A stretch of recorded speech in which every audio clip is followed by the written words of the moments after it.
السلام علیکم ناظرین، میں آپ کی خدمت میں ایک اور پوسٹ کے ساتھ حاضر ہوں، اور یہ پوسٹ جو ہے یہ ایک تاریخی قصے کی طرف آپ کو لے جائے گی۔ قرآن کریم میں قوموں کی نافرمانی اور ان کی بربادی کے تذکرے ہیں۔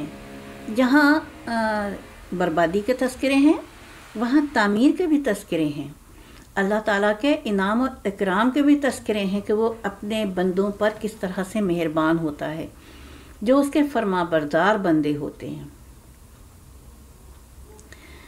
لیکن اس میں یہ ایک برباد ہو جانے والی قوم کا تذکرہ ہے، بڑا سبق آموز ہے، اور اس میں اللہ تعالیٰ کے قہار ہونے کا بھی ایک وہ ہے، جلوہ گر ہے پروردگار عالم، جہاں وہ رحمان ہے، رحیم ہے، کریم ہے، بڑا مہربان ہے، مہربان نہیں ہے، بڑا مہربان ہے،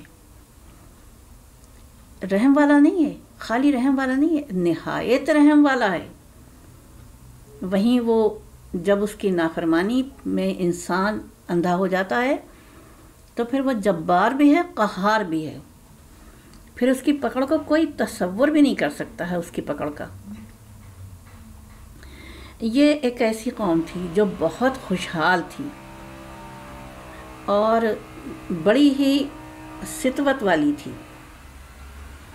ان کے 12 شہر تھے جو انہوں نے پہاڑوں کو تراش کر بنائے تھے۔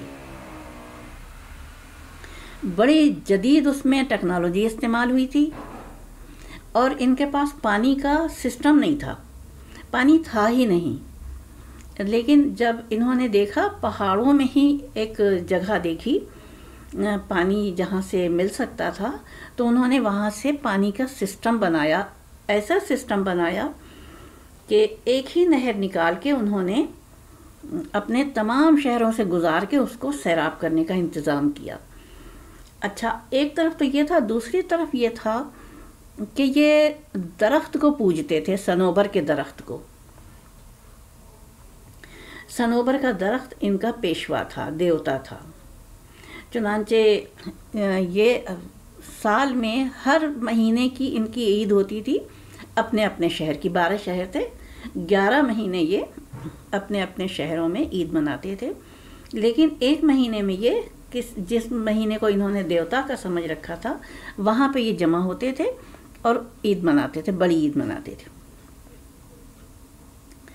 ان کے کفر کو دیکھتے ہوئے جو ان کی بڑی عید ہوتی تھی اس میں یہ جانور کو ذبح کرتے تھے، آگ میں ڈالتے تھے۔ جب جانور جلتے ہوئے دھواں دینے لگتے تھا تو یہ سجدے میں گر پڑتے تھے اور اپنے دیوتا سے یعنی صنوبر کے درخت سے رو رو کے دعائیں کرتے تھے۔ اب اللہ تعالیٰ نے ایک نبی کو مبعوث کیا ان کی فہمائش کے لیے۔ چنانچہ نبی اللہ آئے اور آ کے انہوں نے تبلیغ شروع کی، سمجھانا شروع کیا کہ یہ شرک ہے، یہ بدعت ہے، ہمارا تمہارا خدا ایک ہے۔ بس انہوں نے کیا کیا، نبی اللہ کو تنگ کرنا شروع کر دیا، اور نبی اللہ اپنی تبلیغ سے باز نہیں آئے اور یہ اپنے شرک سے باز نہیں آئے۔ چنانچہ جب ان کی شقی القلبی حد سے بڑھی، صنوبر کے درختوں کو یہ اتنا پوجتے تھے کہ جو پانی صنوبر کے درختوں کے لیے مختص تھا ان کا، اگر اس میں سے کوئی ایک گلاس پانی بھی لے لیتا، پیاسا مسافر بھی لے لیتا کوئی، تو یہ اس کو مار ڈالتے تھے کہ تم نے دیوتاؤں کو ناخوش کرنے کے لیے کیسے سوچا۔ یعنی پانی اگر کسی نے لے لیا ہے تو وہ دیوتاؤں کا پانی ہے۔ بس اللہ تعالیٰ نے کو اس بات پہ جلال آیا، اور نبی اللہ سمجھاتے سمجھاتے تھک گئے تو ان کو کنویں میں ڈال دیا، جادوگر کہہ کے کنویں میں ڈال دیا۔ اب نبی اللہ بیچارے 3 دن تک تو فریاد کرتے رہے، اور کنویں میں ڈال کے اس کے اوپر لکڑی کے تختے رکھے اور اس پر خود بیٹھ گئے، بستی والے جتنے بھی بیٹھ سکتے تھے۔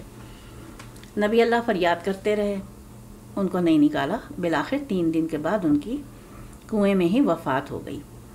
اللہ تعالیٰ کو اتنا شدید جلال آیا کہ اللہ تعالیٰ نے ان کے پانی کے جو ذرائع تھے وہ خشک کیے۔ پانی کا ذریعہ خشک ہوا تو درخت خود بخود خشک ہو گئے۔ جب درخت خشک ہوئے تو تمام آبادی، پانی کے اوپر تو انسان زندہ رہتا ہے، تو پھر یہ رفتہ رفتہ ہلاکت میں چلی گئی پوری بستی۔ آج نہ وہ باقی ہیں اصحاب الرس، رس مانے کنواں، عربی میں رس کو کنواں کہتے ہیں۔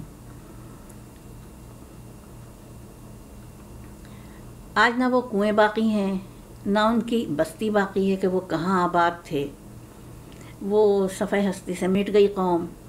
تو یہ ہے اللہ تعالیٰ کی نافرمانی کا نتیجہ۔ ہمیں اللہ تعالیٰ کے فرما برداری کا ہر لحاظ سے خیال کرنا چاہیے کہ وہ کیا چاہ رہا ہے، اسی میں ہماری بھلائی اور عافیت ہے۔ اللہ تعالیٰ ہم سب کو نیک توفیق عطا فرمائے اور پروردگار عالم آپ کے اوپر اپنی رحمتوں کا سایہ بھیجے۔ پروردگار عالم آپ کے گھروں میں بے حساب نعمتیں بھیجے، آپ کے بچوں کی شادیاں ہوں اچھی اچھی جگہ، بیٹیوں کی، بیٹوں کی، رزق کے دروازے فراواں کھلے رہیں، طالب علموں کو اچھے رزلٹ ملیں، اور یہ جو دنیا میں وبا آئی ہوئی ہے پروردگار عالم اس کو دور کر دے۔ جو ہمارے یہاں بے اولاد ہیں ان کو اولاد عطا فرمائے نیک و صالح۔